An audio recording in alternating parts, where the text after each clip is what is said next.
Hey, good morning. Happy Monday, Keller Williams. Hope that you are all doing spectacularly. Welcome to the Blue Room this morning. I hope you all had a spectacular weekend. I'm not blue, however. I'm actually quite excited.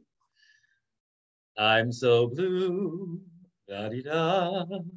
All righty. So we got a ton of people piling into the waiting room. So I'm going to vamp a little bit, maybe sing a little more so we get them in. Okay, cool. So I don't know how many of you actually watched the Tampa Bay Buccaneers pummel the Chicago Bears last night. I can tell you I didn't either. However, at 7 o'clock on Sundays, I do enjoy some 60 Minutes. And unfortunately, every once in a while, read every week during football season, 60 Minutes starts late because the football games go long, right? And so what ended up happening at the end of that game was absolutely nothing. The Tampa Bay Buccaneers, led by Tom Brady, were at 38 points, and the Chicago Bears. Remember the days when the Chicago Bears actually meant something, like that, like they were actually decent and know how to play football. It was kind of like they were playing soccer while the Buccaneers were playing football, because they scored 3 points for the entire game, one field goal, not even a touchdown, the entire game. And so a 38-3 kind of blowout was what occurred. So I'm sitting on the couch thinking, okay, do we really need to spend the last 7 minutes of this game? You can't win. There's no chance. I mean, if the Buccaneers went home, I don't think the Bears could have had enough time to run enough plays to actually win the game. So that's what was going through my mind. And then, of course, they have to have the post-game show. So now I'm tapping my foot even more impatiently.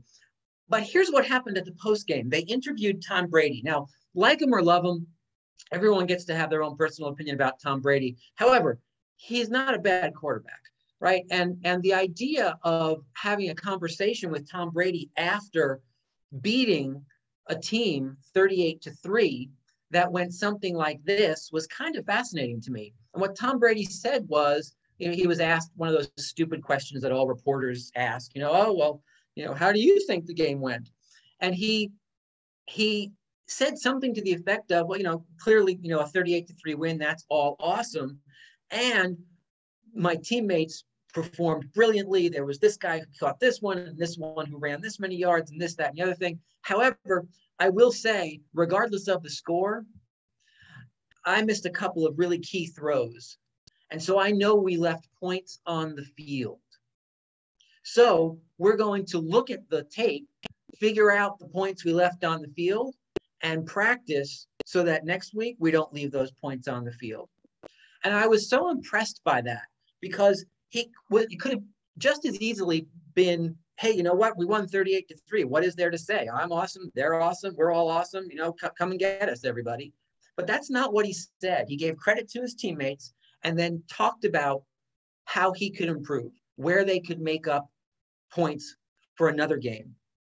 And the strategic thinking that showed me was, this game, we happen to be up by a ridiculous amount of points. What if next week we're neck and neck with a team and we need those points that I feel like we left on the field? What if they're not unimportant? What if a field goal or a touchdown pass that I didn't think I did well could have won us this game instead of just padding a ridiculous lead? And so I just offer that to you because, it's so rare that I get to use sports analogies. So I was really excited to be able to throw one at you this morning, and a good one, I think. And it's a challenge for how we think, right? Are we thinking strategically about winning not just today, but tomorrow, and how we can constantly improve, right? To get better and better and better so that we're never leaving points on the field or money on the table. So, a couple of quick announcements, then we'll do a quick listings update, and then we'll hit our topic for this morning. Announcements are as follows. 9:30 this morning is our Business Builders in Debbie's Zoom room. So do join Debbie for that. I know a lot of you spent a lot of great time last week contacting your database regarding the Sign In to Win program. So keep up the great work. 11:30 today. So 11:30 today, we will have an in-person meeting in the Stamford Market Center, hence the Blue Room today, with our insurance partners at Safeguard. Right, there are many of you who have hit eligibility based on your referrals for that next step of partnership in that joint venture, where you get to invest in the joint venture and then make money back. So that conversation is going to be happening today at 11:30 in person in the Stamford Market Center.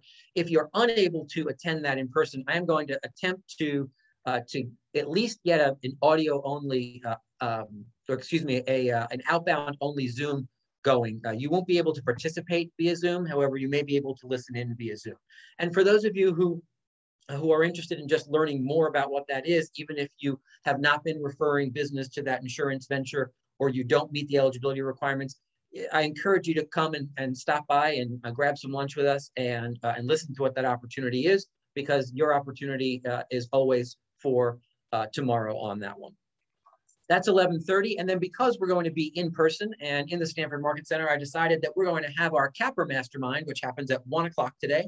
For all of you who are cappers, either current or past, that this particular mastermind is limited to capping agents. Whether you're currently capped or have capped in the past, we invite you down at 1 o'clock.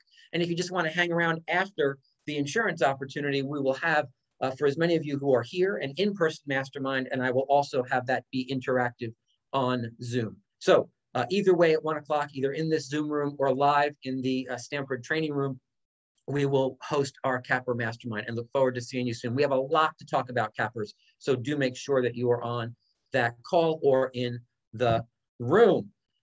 Dates, a couple of dates for you.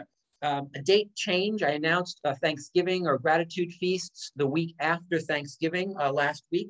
Just a quick adjustment. The feast that we're hosting at 404 Main Street will now go off on Tuesday the 30th. And the feast that we're hosting on 2777 Summer Street will go off on Thursday. So Tuesday, Thursday instead of Wednesday, Thursday, just a quick change. You'll see an email on that go out shortly. What else do I have for you? The investor seminar. So, well, it's not really a seminar. I'm excited to announce another opportunity for us to pool our money together and invest and buy investment properties.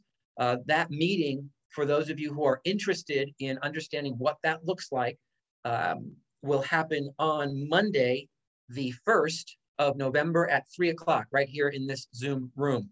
That's 1 week from today at 3 o'clock for the next investor group meeting. As most of you know, we do have an existing investor group called Command Capital. That company now owns two properties and is on the verge of buying a third with money that we pulled last, I guess, late spring and purchased over the summer. So money being made there, and there's about 20 of us who are partners in that organization, and we're excited to offer that back out to anyone who is interested in pooling time, money, and resources to own. If you don't want to do it yourself, or if you don't think you have the funds to do it yourself, this is a great way to dive into that opportunity. All right, lastly, our Sign In to Win. We are counting down the days till that one comes to a close, right? This Friday is call day for Sign In to Win. Guys, we have over 1,300 submissions, so you guys have been doing an amazing job at getting all this information out to your databases. Remember, your personal links to your lists update every Thursday. So last Thursday, another update was issued to your link. So just click on your personal link that was given to you the week before on the 14th via an email from KW Sign In and access the folks who have already signed in to your contest. Remember, this week, today, we have an email blast going out and then another text on Friday morning. I will get you more information on that later this morning. So excited to bring that to a close. And then 1 week from today, pull the winner on that sucker and then move on to pies, baby. Woohoo! We got dinner, we got Broadway, and we got pies. What a fall at Keller Williams. I'm going to tell you what. I don't know about those call banker agents. They're not doing pies. They're not giving away Broadway. I don't know. Maybe it's me. All righty. I think that's my list. It is. So in our remaining minutes, I wanted to just kind of throw your way. Mondays are Mindset Mondays. And for the last week and a half or so, I've been in kind of a money mindset. And it's because of things that I've mentioned to you guys before in previous 9 a.m. calls. And it's Noah Ostroff talking to us a week and a half ago at the regional event, right? It's last week's Gene Rivers event that for those of you who participated, I hope you pulled away what I pulled away. And that is the money mindset of all of those people who've been speaking to us is really quite simple. And it's the mindset of you and no one else. You are in control of how much you earn. You're then in control of what you do with what you earn, right? But let's refocus on the first piece. I think far too many people live in a space that says other things determine my results. Other people, other external factors determine how much money I make. And that simply isn't true. If I got anything away, I pulled anything out of what Gene was talking about last week, is that you get to make the choice. You get to make the choice about how much you want to earn. And then you just have to figure out how many houses it takes to earn that much money, and then just go sell that many houses. Now, are there strategies and plans around all of that? Yes, of course. And yet, you still get to make the choice. You want to earn $100,000 this year? Well, there's a certain number of houses that does that. You want to earn $250,000 this year? Well, there's a certain number of houses that does that. You want to earn $700,000 this year? Well, there's a certain number of houses that does that. You want to earn over $1 million this year? Well, there's just a certain number of houses that does that. And so what do you choose? Do you have a money mindset that says, I'm in charge of making that decision? Do you have a money mindset that says, this is how many houses it takes for me to earn at that level? And do you have a money mindset that then turns that desire into strategy and action? Guys, I will say this, and I mean no disrespect by it. Most of us make this way harder than it has to be. It's not difficult. I love each and every one of you, and I love our industry. And yet what we do is not difficult. That doesn't mean we don't work hard, right? That's not what I'm saying, but it's not difficult. Finding a client and selling a house, or finding a client and listing a house, is not difficult. You've each done more difficult things in your lives. It's a relatively simple process that we work really hard at. Don't hear me dissing us. I'm not doing that. I'm just giving us perspective. And so what I challenge you to do this week is figure out what that money mindset is saying to you. Have you figured out what you want to earn over the course of the next 12 months? And oh, by the way, this whole I'm building my plan for 2022 and I'm not implementing it until January 1st, you got to stop that right now. Right? You need to just figure out your plan and start implementing it this afternoon. That might even be too late. So maybe at 9:16 you can start implementing, right? Just figure out what you want to earn for the next 12 months. You don't have to wait for some January 1st date on a calendar. And then just figure out how many houses it takes to sell. And then look at that number of houses and say, okay, well, let me ask myself this question.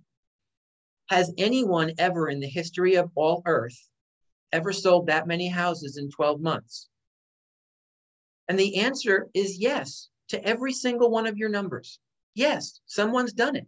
So if someone's done it, why can't you? Answer, you can. So if you can, and you know what the number is, well, let's just go do it.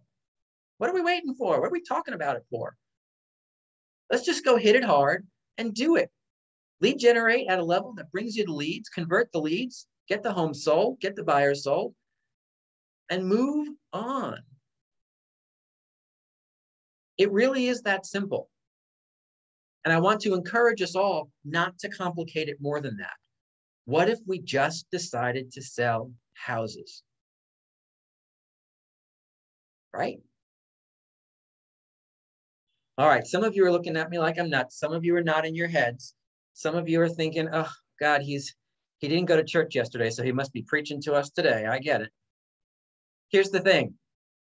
I just want what's best for you. And I want for each and every one of us to recognize that we're in control. We're in charge. You get to make your decisions about your results. It takes just as much time, effort, and energy to fail as it does to succeed. So let's just go ahead and succeed, and let's succeed at the levels that we choose to succeed at. It's just a mindset. Think it first, then put it on paper, strategize, and then just go do it. If you'll do those things, guess what? There is nothing that you can't have within the next 6 to 12 months. I challenge you to be aggressive on that. Share with me what you want if you'd like. I'd be happy to keep a list and keep checking in on you. Guys, I hope that's helpful for you today. Have a fantastic Monday. I'll see some of you a little later at 11:30 and then at 1 o'clock for the Kaplan Mastermind. Go join Debbie at 9:30 for the Business Builders. Bye-bye. Love you.